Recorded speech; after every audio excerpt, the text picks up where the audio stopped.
Right. Hello, Lana. How are Hi, you? Tim. Good. How are you? I'm good, thank you. I'm so happy that we are finally connecting. I'm so excited. Been looking forward to it. Our friendship goes back a little while. I remember we first met at Melrose Trading Post, pre-COVID, I think, like 19, maybe 18, 19. And I was just so drawn to your booth. I think I was with my sister and my friend Nikki, and just the goods that you were creating and what you were offering, it was like magical. And not only was it about the goods, but it was about your presence and like the light that you had there. I remember we connected. I think I bought a few Christmas gifts, and ever since then I've been like obsessed with your work and following your journey. Oh, thank you, Tim. I appreciate that. And I do remember that day, actually. It was really a pleasure meeting you and your sister, and I'm so grateful the universe, brought us together and crossed paths. And so I'm excited to be here, and I'm really looking forward to it, and so excited that you're doing this podcast. Yeah, and it means a lot that I'm chatting with you. I want to start at the beginning. So where did Prana by Lana begin? Where did it start? So Prana by Lana began about 8 years ago. I got inspired when I went to Ecuador and went to the Amazon rainforest and stayed with the Quechua tribes and learned about plant medicine and herbs and how you can heal yourself and making natural skincare and herbal teas and just learning a wide variety of natural remedies. And so that kind of inspired me to bring more natural alternatives to the Western world. I realized that we really need more access. And also, when I was out there, I witnessed a lot of the destruction of the Amazon rainforest and how we're contributing to a lot of it because of our consumer habits, and a lot of the corporate world out here that we support are actually going into these rainforests and countries and destroying the land and then building manufacturing plants and factories, and then a lot of it's also like petroleum based. So I witnessed a lot of oil companies drilling and destroying indigenous villages, homes, lands, forests. When I witnessed and experienced that, it inspired me to want to do something that can help make an impact. So that's why I started Prana by Lana. When I came back from the Amazon and from traveling, I went and moved to LA and started and launched this brand where I source all natural ingredients and handmade goods from different indigenous farms and villages that I travel to, and then giving back a portion to their communities and their farms to help expand and preserve their culture, tradition, and ways of life, so that it doesn't completely go extinct, because a lot of the traditions are dying out because of the Western influence on a lot of these societies. So that's why I started this, to help preserve indigenous cultures, help indigenous people, communities, and then to provide you with the most purest natural candles, herbal teas, herbal medicines, skincare, artisanal goods. So that's a little bit of just a little background of how I got into it. It's amazing. And it's like you're saving the world just in all of that. It, all of the change that you're creating. Thank you. I have points that I definitely want to touch on, but when did you move to LA and where were you at before? So I moved to LA in 2017. Before I was in San Diego, so I was born and raised in San Diego and went to Cal State University out there. And then I did a study abroad with the university, and that's how I went to Ecuador. And I also went to the US Virgin Islands, and then started getting more into indigenous medicine. And so I was in San Diego and traveling prior. That's awesome. So it was really like that trip to Ecuador that kind of like opened your eyes. Did you always like growing up have kind of one foot in the door of this world, like the plant medicine and the all natural remedies, or was it something that you kind of like discovered on that trip? Good question. So, I was never really into this kind of stuff. I was very into like superficial things, very materialistic, into the Gucci, Louis Vuitton, and, having a nice luxury car and having nice jewelry and, brand name clothes, and never really thought about natural stuff, never really cared about natural stuff. Was more into like, skincare from like Sephora and Ulta Beauty, and then for like healing modalities, I rarely got sick, so I never really went to the doctor or even questioned the ethics behind, medicine and pharmaceuticals. So I was in this like bubble of unawareness and just closed-mindedness. I loved nature. That was probably my only like little gateway. Was I loved hiking and going to the beach. But I would say I think subconsciously my dad might have had an influence, because growing up he had a collection of herbs in the house. So just kind of seeing how he was always researching like different natural alternatives and looking for different herbs that would heal the body. He had like diabetes and some health, I mean, not too many health issues, but mainly had some heart issues and diabetes that always had him seeking alternatives to Western medicine.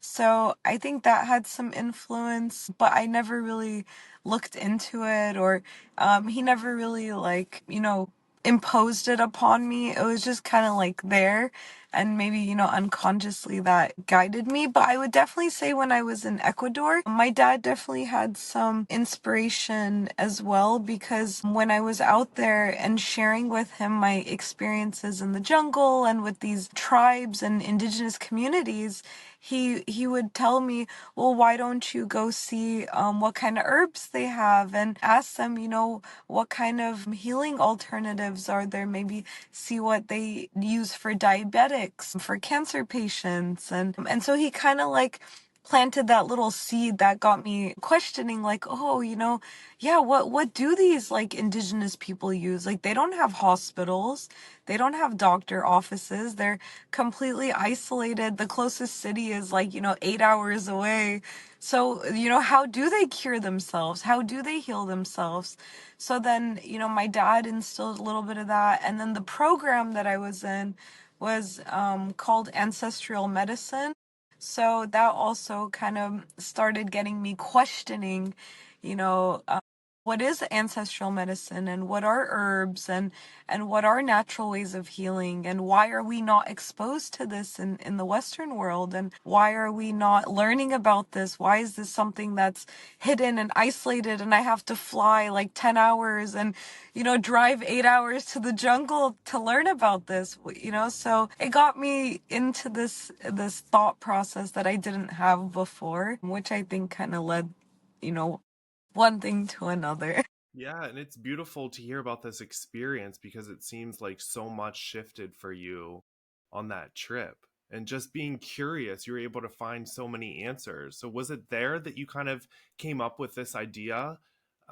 Maybe going back a changed person to create this Prana by Lana experience, or Yeah. just what you wanted to share with the world? Yeah, definitely. I think it started when I was in Ecuador and in the Amazon. I think what really like triggered this brand or this small business that I pursued, I think the driving force was when one of our professors took us with one of the shamans down to a lower part of the forest where they showed us some trees that had some healing properties, and one of the shamans was explaining to us about the dragon's blood tree. And I never heard of dragon's blood. I never heard of a tree that had this liquid that is called dragon's blood. So I think that was really mind-boggling to experience that. And then they showed us where they would get a little knife and cut the bark of the dragon's blood tree, and it would gush out this red liquid that looked like blood. And it was really amazing. And then they explained in detail how this is like a miracle blood or liquid, whatever you want to call it, and it cures cancer, diabetes, Alzheimer's. If you get a cut, a wound, a burn, you apply it topically, it heals your skin instantly. And it's just this magical, amazing liquid that you can take internally or apply externally. And then I was just like, wow, I need to share this with the Western world. So that kind of triggered the fact that, we don't have these things here and wanted more people to have accessibility to it. And then also when the shamans started kind of crying out for help and telling us how they really need us to step it up and help wake up more people in the Western world, because we have a lot of tools and resources here that they don't have access to, and we can reach a larger audience faster. And they have the ability to reach people, but not on the scale that we do. For example, in LA, you have over 5 million people, documented 5 million. Imagine undocumented. Maybe there's, who knows, 8 million people in LA. So this is a city, it's so small, and we have so many people in this condensed area. And so we can reach a larger audience that way, whereas out there, they have a smaller population and they already are more aware, they're more conscious, they're awake. We're asleep over here, so they need us to wake more people up so that we can stop destroying the planet and stop destroying humanity and go back to the more harmonious ways of life where we were living in love and peace and sustainably without hurting or harming one another. So I thought that also helped trigger a little something that, led more towards this. Yeah, it's kind of like a merging of the two worlds. And it's such a shame, like you said, that we shouldn't have to take a 10-hour flight or travel, a ridiculous amount of time and pay all this money and take off work just to have some sort of life-changing experience. Yeah, we should definitely have more options and alternatives out here, but I think people just aren't ready for it here too. So I think that in the meantime, we have to, go through these extreme lengths to get, knowledge and wisdom. But I think there is potential to bring back also, sacred ways, because we do have indigenous people right here and we don't see them anymore. We're not exposed to them anymore, We don't even know who is indigenous to LA. We don't know who's indigenous to California. We don't even know where the tribes are.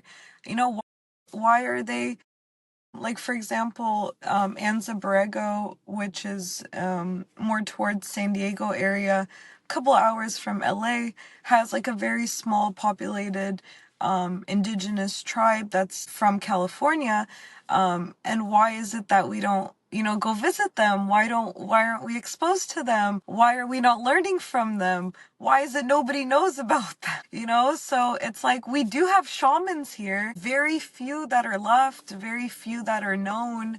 And I think it's really important for us to also preserve our native indigenous communities that are local to us, because they're being forgotten too, and they also have a lot to share with us that is just as important as those in the Amazon and in other countries too.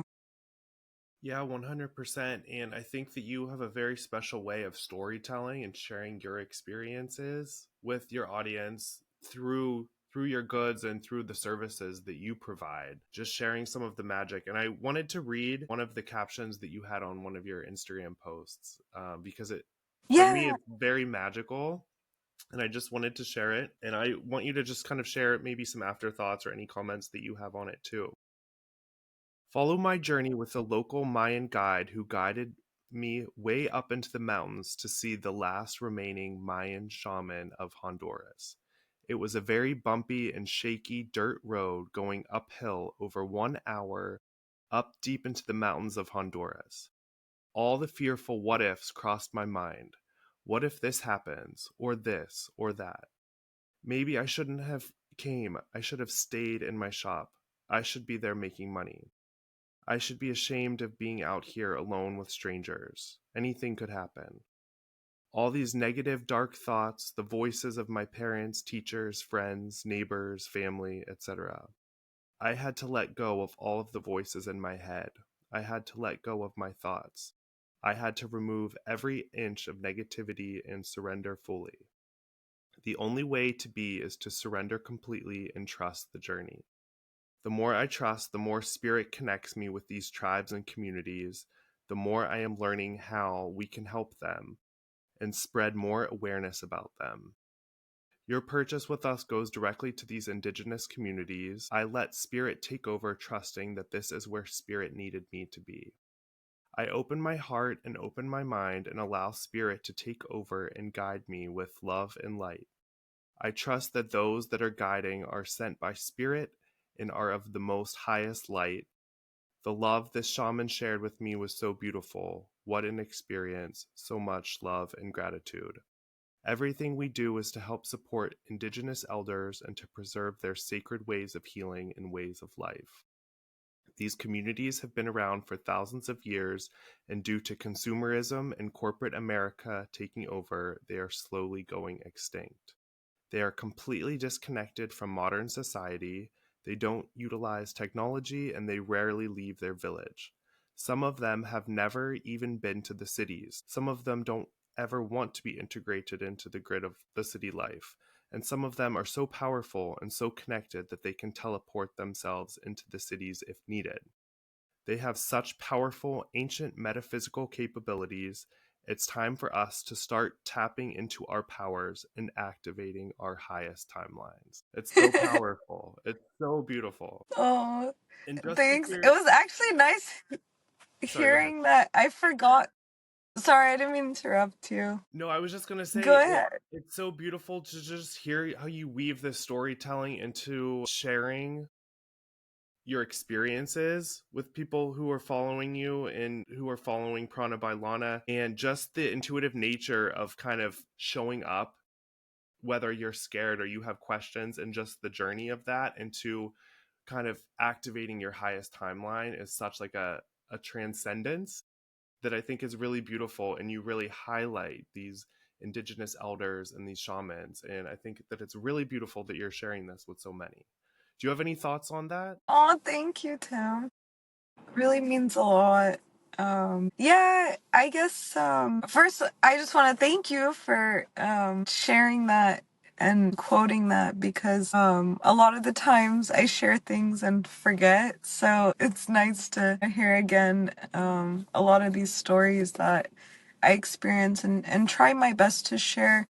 I think with that, it was a really special moment because I really didn't expect any of that. And it was in a time of my life where my focus was my shop. And I just kind of trusted this intuitive feeling to step out for a moment and, go travel to a few villages and then bring that knowledge back. And so sometimes it's really difficult for me, I'm sure for a lot of us, to get stuck in this work habit, this work cycle, this constant like go, go, go. And we don't ever disconnect ourselves or take the time to travel and see and experience another culture, another tradition, another language that can really open our minds to a whole nother perspective of life. So I was grateful to have the strength and the ability to let go for a moment and, remind myself that, the work's not going anywhere, but the villages are, and the elders are, the elders are, slowly dying out and they have the most sacred knowledge and wisdom. And I think it's really important for us to tap into that because our generation is so disconnected from a lot of that, that if we don't start tapping in now, that knowledge is going to go completely extinct and going to be even more difficult for the next generation to have access to. So I think it's really important for our generation to consider and be mindful of every little thing that we're doing and how we're utilizing our time.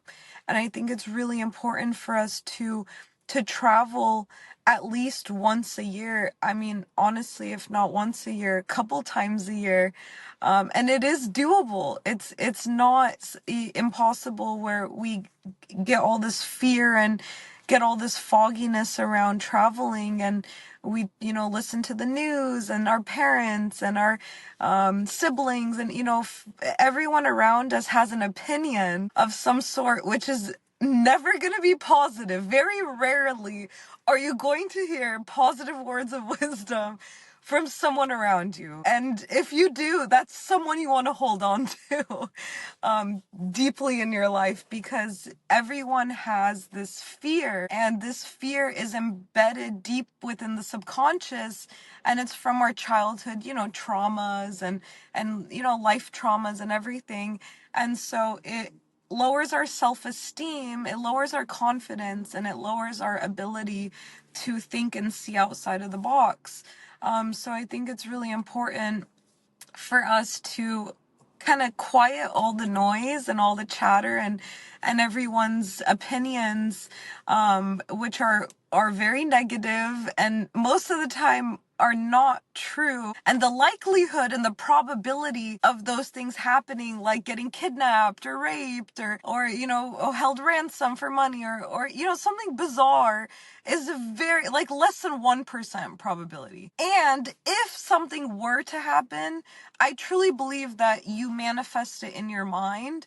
So let's say you visualize yourself getting kidnapped, every day you wake up with this visual. Eventually, I believe you can manifest that. But I also believe too that if you don't give into fear and you allow those thoughts to just be, then you'll truly have the most blissful experience, and you won't have those things happen to you. And even if you do visualize those negative thoughts, still the likelihood and probability won't be likely. But I also believe it's really important to manifest more positive thoughts. So trying to reprogram the subconscious to have more positive visuals about your life. A lot of my traveling and a lot of what I do starts as a visual in my mind. And so from the visual, I then allow things to just unfold naturally.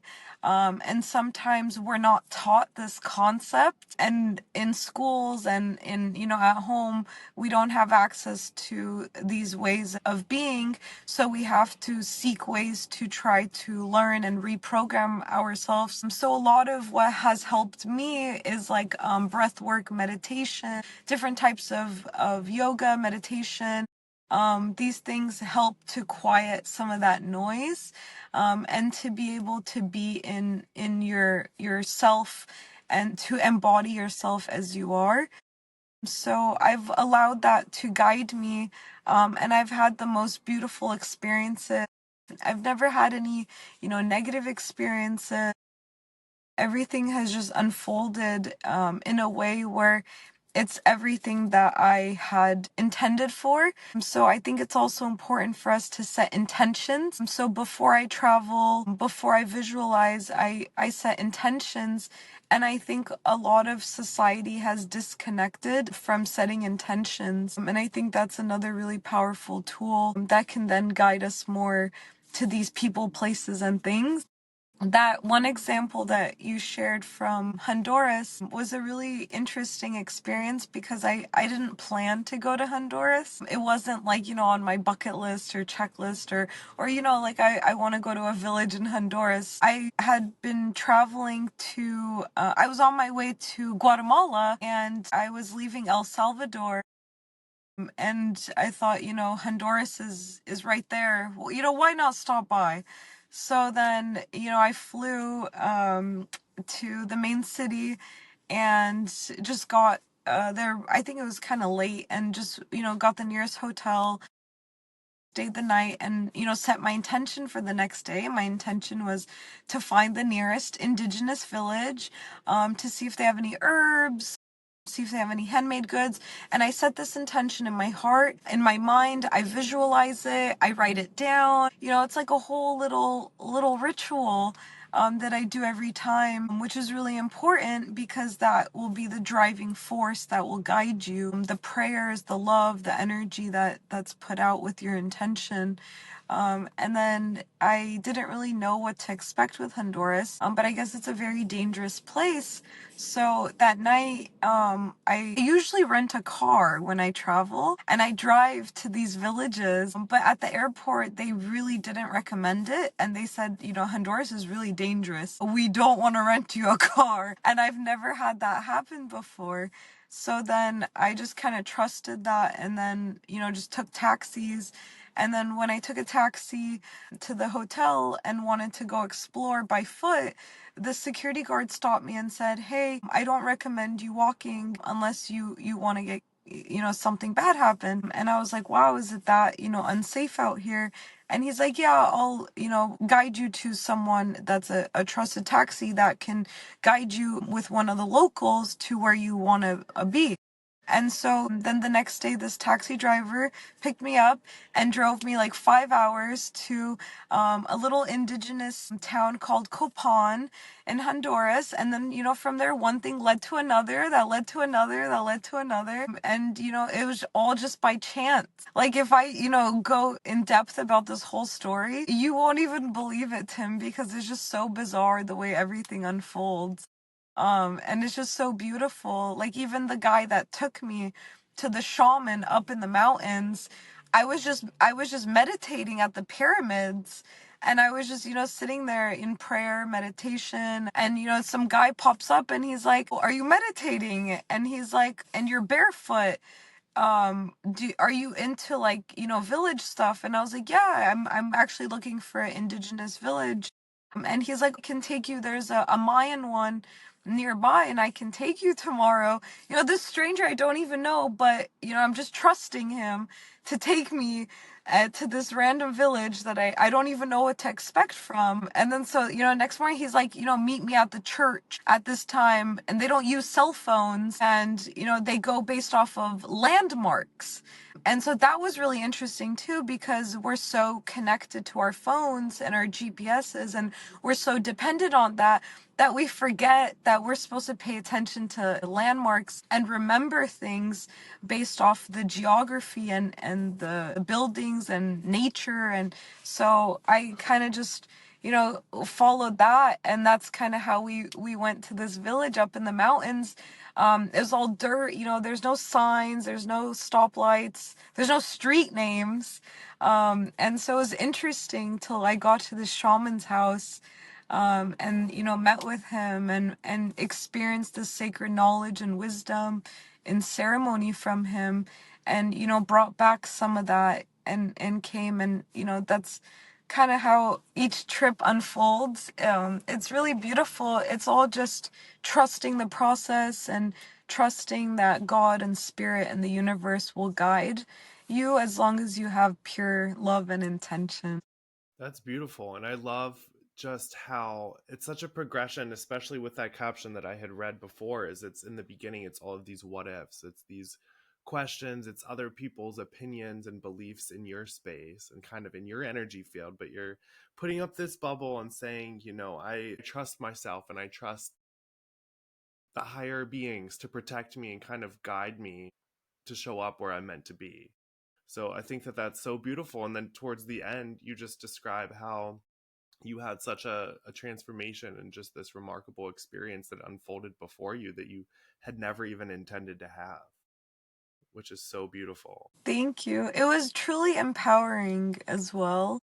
I think the strength that comes from being able to break free from a lot of these thoughts and just being there and experiencing and witnessing, like a dangerous country or a country that's not recommended for travel and seeing, all the possibilities and the what ifs and just not allowing that to feed into your purpose and your mission and just re-grounding yourself and recentering. So I learned, how to come back to myself and to continue with my intention and to remind myself of my intention anytime fear would come in. Even as I'm driving 5 hours to Copan, even as I'm going to the shaman's house, I'm thinking all these what ifs. What if this guy's not taking me to the shaman's house? What if he's taking me to, criminal's house? And, I'm from America. They think I have money. They think I'm rich, All these what ifs start coming in. And I'm just thinking, oh, I'm going to the shaman's house. Like, yay. I'm going to learn from, the last remaining shaman of Honduras. Like, how could I even be in his presence? Like, what an honor. But then the back of my head's like, oh no, you're gonna get killed, you're gonna get kidnapped, you're about to get raped, like, and I'm just like, am I though? Like, is that the reality of the world we live in? Is the universe that cruel? Are we truly like, so then it was a beautiful experience to have battled that and overcome that and to be where I'm at today because of that. And when you peel back these layers that you have, or these questions, or these facades of what the media might portray a certain place to be, you truly experience the beauty behind this culture. Like you said, the last remaining shaman of Honduras, like that has to be just such a phenomenal experience, just to even be in his presence and to have that raw experience. Yeah, and it truly makes you have so much love and gratitude and appreciation for these people because they're living in harmony with the earth. They're living with the earth. They're not living against the earth. They're not destroying the earth for their selfish greed. And there's no selfishness in what they do. And it's all about community and love and support and helping each other and helping the earth and considering the animals and the plants and the trees and everything as one and not just individualizing and just seeing themselves. And so it was really beautiful to see, and not just that, but they're so welcoming, and they welcome you. And I'm nobody, who am I to come intrude their land and to come and sit in their presence, and for them to just give me so much love and attention was just the most greatest experience because they don't know anything about me, but yet they're treating me like family. They're treating me as one. And that is in itself the greatest thing because we are not taught that here in the Western world, and we're not taught how to bring community together. We're more taught to individualize ourselves. So I think that also taught me a lot too. And not just welcoming me, but also the generosity behind them. They're so poor.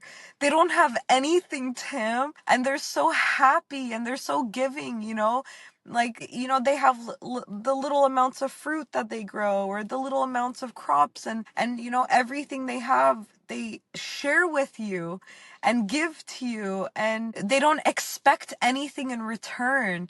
They don't expect money. Like, even when I give them money and I donate to them, it's hard for them to accept those things. It's hard for them to, be like, because they're used to giving and they're used to sharing. And so when somebody comes and appreciates them and gives to them, it's a really heartful moment. So I think that just makes it just so much more fulfilling and just really makes me want to help protect them because a lot of them are also kind of in a weird situation where they're slowly being destroyed and discriminated against, and some of them are borderline where they don't know whether they should stick around and fight for their land and their farms and villages, or if they should just give up and go to the city and get a job. And that's what's happening is a lot of them are also giving up. Some of them are still fighting, but their kids are also not taking on the responsibilities of the farming and the shamanism. The shaman's like, I taught my daughter, I taught my son, I passed down everything I could, but now it's up to them. And the shaman's like, well, one of them doesn't want to and wants to go work at a hotel, wants to go work at, the Hilton in the city and thinks that's success. And, and that's okay. Whatever path they choose is okay. there's no right or wrong, but at the end of the day, it's like, why is there so much Western influence to the point where they're not appreciating their own culture, their own traditions, and they feel the need to go work a job for a corporate company? So that's kind of another thing that I started noticing that I didn't see before too. So Yeah, and yeah, it's there's a lot of. like you mentioned with that, this is from a different post of a different entry that you had, but that ties in directly. Like you said that the younger generations are leaving, kind of not following in the path of what the older generations had done, like their artistry. And there's one specific person, Carla from Honduras, and you mentioned that the art of weaving is in danger.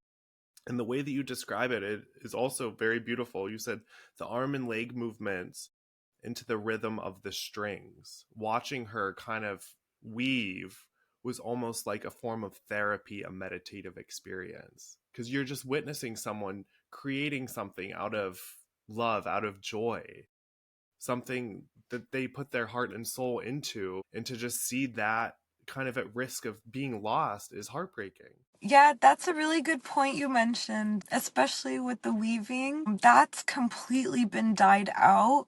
It's very rare I see that these days, and when I do, oh, it just brings so much joy to my heart because it's the greatest thing that we've developed, and I think it's something that we need to start bringing back. And it's really unfortunate that a lot of this generation doesn't know about weaving. And when I was in Honduras visiting the Mayan villages, Carla was one of the native Mayans who had just started weaving again. So it was really beautiful how the guide that led me to the shaman led me to Carla and introduced me to her village. And she was a beautiful angelic soul who shared with me that she had a recent awakening when her son said he wanted to go to college far away from their village. And, you know, this college is, she said, a lot of money. It's very far in the city. And she's like, I couldn't afford that, but I didn't want to limit my son and not allow him the opportunity for him to go to college. And, you know, if that's his desire, I wanted to help him. So that awakening, she said, led her to connecting with her ancestral traditions of loom weaving. And so she learned how to do it. And her ancestors, her grandparents and parents and her generations have been doing the weaving for thousands of years. And her generation actually didn't continue it. So then she thought one day, she was like, what if I can start weaving again and make an income for myself? And use that income to pay for my son's college. So then she just started randomly, playing with it, learning from the elders in the village. And so she taught herself and learned how to. So it's not sewing, but it's kind of like sewing where they're weaving clothes or weaving scarves. So she started with scarves and she started weaving with cotton. So they use two main fabrics, cotton and wool. So she did wool and she did cotton, and she used the cotton and the wool from their farms, and they naturally dye them from plants. So there's no like factories or chemicals involved. It's all hand, from farm and made with love. And so she did this from her heart and her soul. She literally put her soul into it and would weave everything. And so she started with a few scarves, and she started a little workshop station in her home. And then she created a little storefront next to the wood loom, where she just kind of displayed a few things. And then she asked if people who would go to the cities would take pieces for her and sell them to the local shops. A lot of them don't have transportation to go to the city, so they'll ask, other locals. Once in a while, she'll go herself or get a ride and take her handmade goods and sell it to the local shops, which then sell to the tourists. And so I thought that was really smart because not only is she creating income, but she's preserving these traditional ways of life that are going extinct. And she's one of the few that are doing it. And not just is that so crucial and important, but also the fact that we're wearing clothes our clothing is made from China, and it's all factory made, and it's not natural. A lot of our fabrics are polyester, which is made from petroleum. And so it was really beautiful to see, not only is this creating scarves and creating a beautiful way of life, but now we're going back into how clothing used to be made. And that is so vital right now in our time, in our existence, in the history of mankind, because we have been so brainwashed to wear clothing that is made in these unethical factories with unethical labor and is produced with the most harmful chemicals you could possibly ever imagine. And we are just so accustomed to going to the nearest shopping mall or the nearest store. And I don't even want to name any stores because you guys already know. You know, they're all being exposed these days. And we just buy the cutest top because it's convenient and because it looks nice. But we're not considering how it's being made, how it's being sourced. So when I'm sitting there watching Carla hand loom a shirt, and I'm just like, oh my goodness, it is so much work and it's taking her hours and hours, and she's trying to teach me, and she's like, come, try it. And I'm like, oh my gosh, like I couldn't even get the hand to the foot to the, it's a rhythm. It's a dance, it's a meditation, it's a therapy. So they're not just creating things and bringing back traditions. They're creating harmonious meditations through this. And this is something that we've completely lost touch with, is the way that things are supposed to be made. We don't need fast fashion. We don't need factories producing thousands of pieces of clothing. We just need to have a few. We don't need to have hundreds of outfits in our closets. We just need to have a few meaningful pieces that are made with love, with ethics, with morals, and that also energizes us, because when you put a piece of clothing on that's made from petroleum and dyed in chemicals and dyed in colors that are also even more toxic chemicals, and then we're putting it on our skin, and then it's going into our bloodstream, and then it's affecting our whole immune system. It's also affecting our energy to source. And then that's kind of where a little bit of that comment, the past caption of the teleportation and the powers comes in, where it's like, if we can shed every toxic layer of every programming that we've come into contact with from childhood till now, if we can remove everything and come back to our holy selves, to our holy light beings, then we have the ability to levitate. We have the ability to teleport. We have the telepathy. We have telekinesis. And these are things that are not talked about. Why are we not talking about these things? Why does Harvard University have a whole department on metaphysical capabilities? Why are they testing people levitating and teleporting all day, every day, and nobody's talking about it? These are not common conversations. These are things that we should be talking about on a daily basis. Why are there still indigenous people that are not traveling in airplanes and not using vehicles to travel from one place to another? Because they can pick up their physical bodies and they can take it from one place to another. Why are we not teaching our kids these things? Why is this, so there's a lot that goes into, it's not just the weaving and the natural and the, the artisanal goods. And, it's not just about products at the end of the day. It's not just about sourcing natural materials and ingredients. It's about tapping into a whole another level of consciousness that we didn't even know existed. It's so beautiful the way that you just shared all of that. It ties together that it's so much more than just these products. And even the products that you're selling, they're beautiful and it's an offering, but there's so many layers to it. I have your Rose of Jericho tea right here. By the way, I'm going to have some of this after. 100%. There's so much there. There's Yeah. so much beauty out there that we are just hidden from on the daily basis. What is your advice for people who want to kind of take that next step? How can we help protect some of these ancestors and these methods of creation and organic ingredients. And what would you give advice to someone who wants to kind of take a step in that direction? I would say that each person can contribute if they allow themselves to open up more to education about these things. So I think educating yourselves, I think traveling more. I definitely would say traveling is like the number one thing. Just, go out there, go visit different countries, different communities, different cultures, different ethnicities, different indigenous tribes. Learn from their ways of life, open your mind, try to disconnect from social media, try to disconnect from your phones, your iPads, your computers, try to limit the screen time, the video time. If you do catch yourself addicted and, scrolling through videos, try to watch educational videos that can bring more awareness to things, that can expose you to things that you never knew before. Try to teach yourself something new.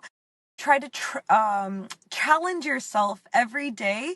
Challenging means getting out of your comfort zone, doing something new you've never done before, going for that 5 mile hike, going for that walk around the neighborhood, getting that new dog you always wanted, going and trying hot yoga, little things, going and jumping off a cliff, skydiving, anything that's a challenge. Even it could be like, something like a podcast, getting out there and exposing yourself and just doing things that make you feel uncomfortable.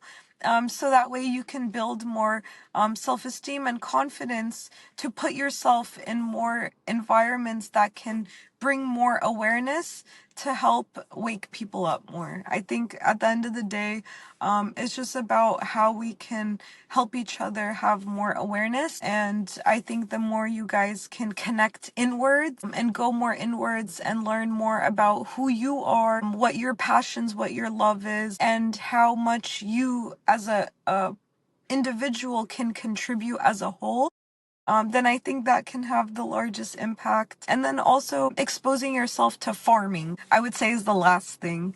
Trying to grow your own fruits and vegetables, trying to have your own chickens, your own goats, cows, slowly getting into that as well, I think would be the best contribution.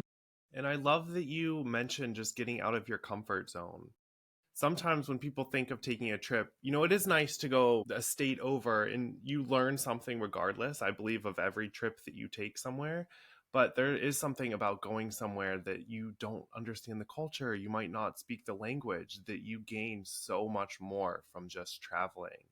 And if you're not able to, or maybe the timing isn't right, like you said, I believe that there are these indigenous communities all over, even here in Los Angeles, other areas everywhere that we can kind of dive into and really explore. I was lucky enough to take a road trip a couple months ago through Arizona and New Mexico, and there's something so special about the land. And I feel like I want to learn as much as I can, really sink my teeth into learning about like the native tribes that are there and how they live off the land and different things that they do and goods that they offer. And I feel like I just want to understand as much as I possibly can about these communities and ways to preserve this knowledge. And that's why I think I'm so fascinated by your work and what you share and just how you weave this storyline through everything that you're creating and sharing.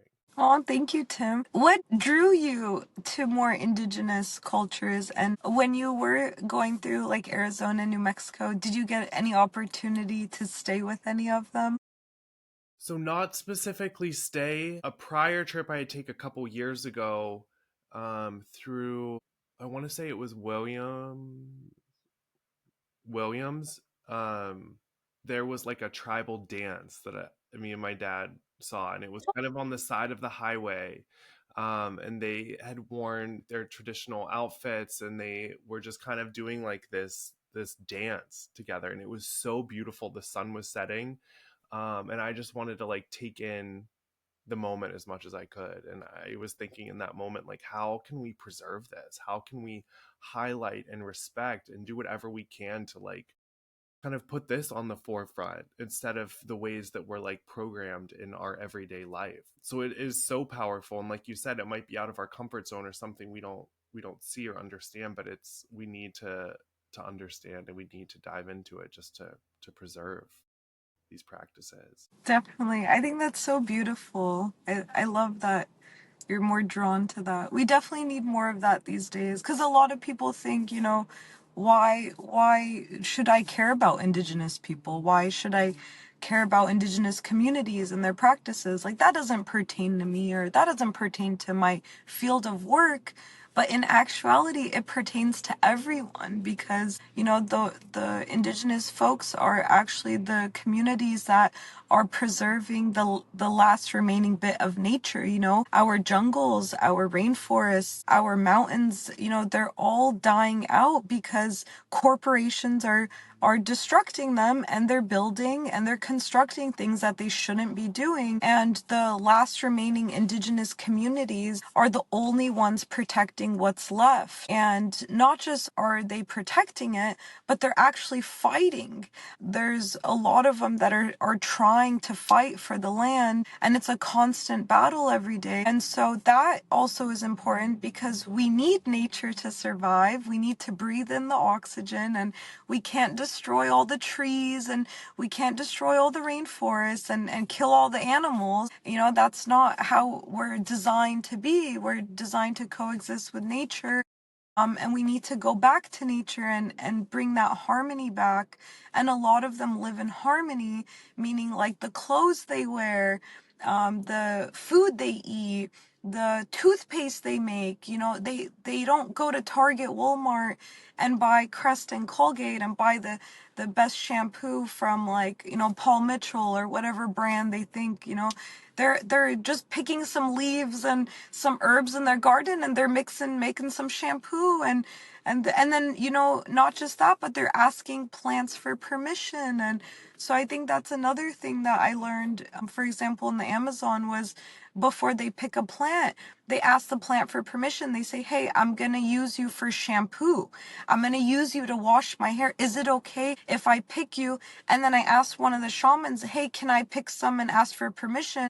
And she said, you have to actually ask. Like, you can't just pretend like you're asking, and give gratitude and appreciate that plant for washing your hair. So, everything they do is with love, with harmony, with permission. And we're so disconnected from that I think it's vital for everyone's existence to not just learn about that, but also contribute to that and start implementing those ways of life into the Western world. Yes, 100%. And when you come back from all of these adventures that you go on, if you want to share just a little bit about some of the goods that you're offering in different organic materials and all natural things that you're kind of creating and offering.